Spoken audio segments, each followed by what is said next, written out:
Sumainyo ang Panginoon. At sumainyo rin. Ang mabuting balita ng Panginoon ayon kay San Juan. Papuri sa iyo, Panginoon. Noong panahong iyon, sinabi ni Jesus kay Nicodemo, "Walang umakyat sa langit, kundi ang bumaba mula sa langit, ang anak ng tao. At kung paanong itinaas ni Moises ang ahas doon sa ilang, gayon din naman, kailangang itaas ang anak ng tao, upang ang sinumang sumasampalataya sa Kanya ay magkaroon ng buhay na walang hanggan. Gayon na lamang ang pag-ibig ng Diyos sa sanlibutan. Kaya ibinigay niya ang Kanyang bugtong na anak, upang ang sumampalataya sa Kanya ay hindi mapahamak, kundi magkaroon ng buhay na walang hanggan. Sapagkat sinugo ng Diyos ang Kanyang anak, hindi upang hatulang maparusahan ang sanlibutan, kundi upang iligtas ito sa pamamagitan niya." Mga kapatid, ang mabuting balita ng Panginoon. Pinupuri ka namin, Panginoong Hesukristo. Good afternoon po sa inyong lahat. Pakibati ho muna yung katabi natin ng good afternoon. Tayo po ay nasa ika-24 na linggo sa karaniwang panahon, pero nakakulay pula tayo ngayon dahil ho may isang mahalagang kapistahan ang ipinagdiriwang ho natin ngayon. Kagaya ng nabanggit kanina, ngayon po ay ipinagdiriwang natin ang kapistahan ng pagtatampok sa krus na banal. The Feast of the Exaltation of the Holy Cross. Maulan. Bakit kaya maulan na naman ho? Alam niyo, kinabahan ako dahil ako'y nagmisa dyan sa Santa Isabel dahil piyesta nila, yung Santo Cristo, no? Kaya nagmamadali ho ako, umulan na naman. Pero baka kaya umuulan, kaya malungkot ang langit, nawala na naman yung aking tatawagin, no? Kung saan na naman nagpunta. Aalis na nga siya, iniwan pa ako ngayon, no? Kaya umuulan siguro dahil ho umiiyak ang langit dahil ngayon po ang huling araw ng ating bisitang seminarista na magiging diakono na rin sa darating na December, si Brother Joniel. Ito ang kanyang Thanksgiving Mass dito sa atin ngayon. Asan na naman si Brother? Brother, lumabas ka nga dyan at ikay magpakita dito. Ayan. No. Palakpakan natin si Brother Joniel. Hanggang sa kahuli-hulihan, naglilingkod pa rin. No? Busy pa rin. Mamaya na yung mga pasasalamat. Kaya umuulan, umiiyak ang langit dahil iiwan mo na kami. Dahil aalis na si Brother Joniel. Bukas, siya'y pupunta na sa kanyang bagong misyon. 4 na buwan ng pagmimisyon dito sa ating simbahan. Ganoon naman ho talaga, no? Wala namang nakakatuwa na wala naman hong laging madaling paglisan. Laging may kasamang hirap, lungkot, ang paglisan, ang pag-alis. Kagaya ho ng ating pinagdiriwan ngayon, krus. Sino ba naman ang matutuwa pag sinabing, bibigyan kita ng krus sa buhay? Subukan nyo nga pong sabihin niya sa katabi ninyo, bibigyan kita ng krus sa buhay. No? Siguro sabi nung katabi mo, tumigil-tigil ka diyan. Ang dami ko ng krus sa buhay, dadagdagan mo pa. Lahat tayo ay may krus sa buhay. Naniniwala ba kayo na lahat tayo may krus sa buhay? Amen? Walang Kristiyano ang walang krus sa buhay. Hindi tayo tatawaging Kristiyano kung wala tayong krus sa buhay. Dahil ano ang sabi ni Kristo? Sino man ang gustong sumunod sa akin, limutin ang kanyang sarili, pasanin ang kanyang krus. Kanina, binigyan natin ng parangal ang ating mga katikista dito sa ating simbahan. Ngayon po ay, ang buwan ng September ay catechetical month. Kaya please, bigyan naman natin ng parangal din ng ating mga volunteer catechist ng parokya. Palakpakan natin ang ating mga katekista dito sa parokya. Wala tayong professional catechist, pero mas dakila ang meron tayo. We have volunteer catechist. At kaya makikita ho ninyo, nag-uumapaw ang mga sakristan natin, kaya nandun sa labas sa gilid ng iba. Dahil kaninang umaga, nagkaroon ng investiture ang mga bagong miyembro ng ating mga sakristan. Pero ipinapaalala ko sa kanila, ang sinuot nila ay hindi lamang sutana, ang misyon ni Kristo. Ang sinuot ng mga katikista ay hindi lamang yung kwintas na krus, kundi ang buhay ni Kristong punong-puno ng krus. You will never be a true Christian without the cross. Kaya nga ito ang binapagdiwang natin ngayon. Ang pinararangalan natin ngayon ay ang banal na krus ni Kristo. Meron pong tatlo daw ang pinagdiriwang natin sa September 14 sa araw na ito. At isa dyan ay ang pagkakatuklas ng orihinal na krus ni Kristo. At sino daw ang nakatuklas nito? Isang babae, isang nanay. Bakit kaya nanay? Pinagninilayan ko. Bakit kaya nanay ang nakatuklas ng krus? Dahil ang nanay ay punong-puno ng krus. Nagsimula ang buhay ng isang tao sa paghihirap ng isang nanay. Natuklasan ni Santa Elena. Pag sinabing Santa Elena, anong naalala ninyo? Yung sa gala, yung Flores de Mayo. Kasi pinagtatalunan, sino ang Reyna Elena. At sino ang kasama ng Reyna Elena? Ang isang eskorteng tinatawag na si Constantino. Dahil si Santa Elena ang nakatuklas ng orihinal na krus noong 326 AD sa Jerusalem, ay ang nanay ni Emperor Constantine. Natuklasan, natagpuan.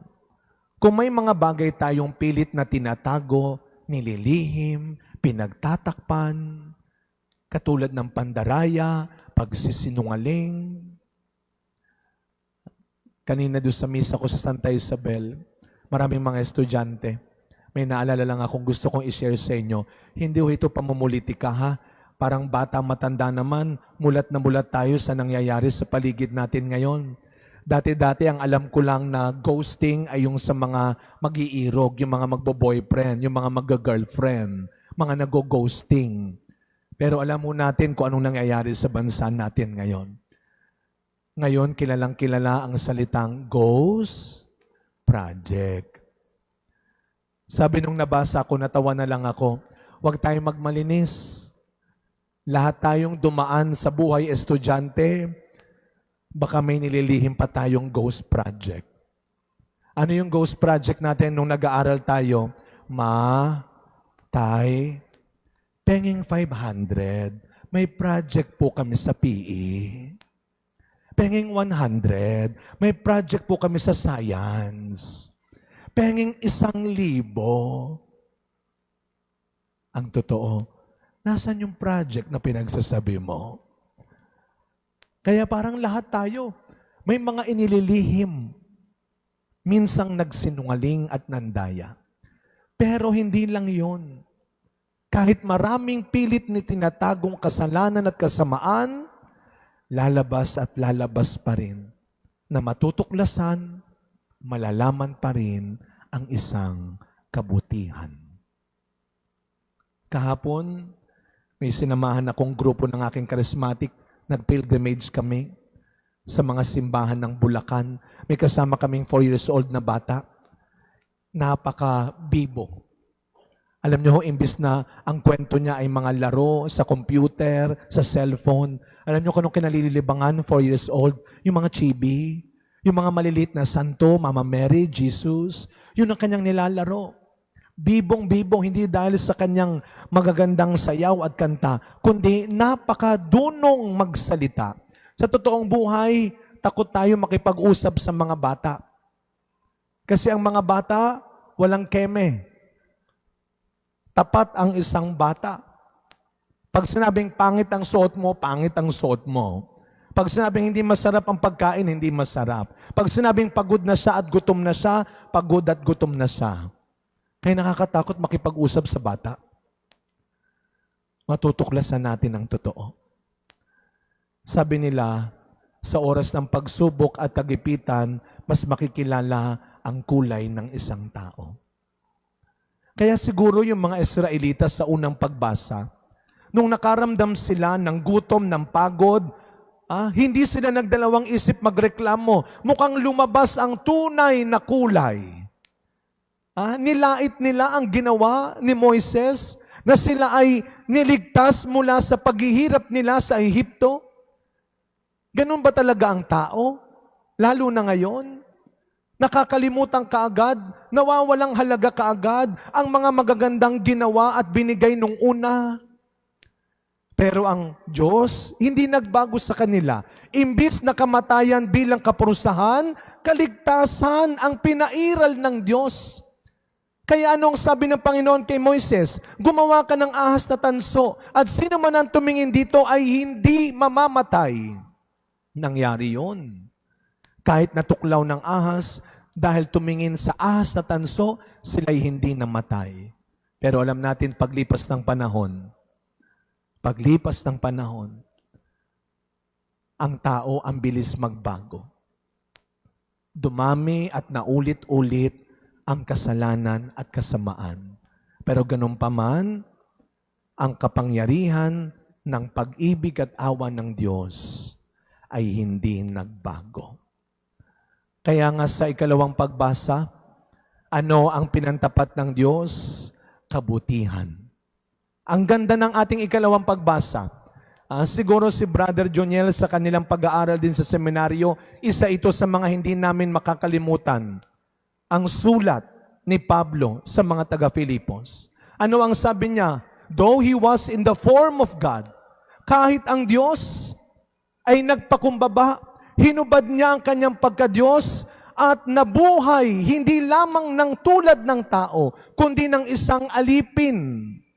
Hindi lang bumaba ang Diyos, nagpakumbaba ang Diyos. Tayo kuminsan, marunong tayong bumaba, pero hindi tayo nagpapakumbaba. Ang yabang mo pa rin. Nagyayabang ka pa rin. Ito ang pinakamasaklap.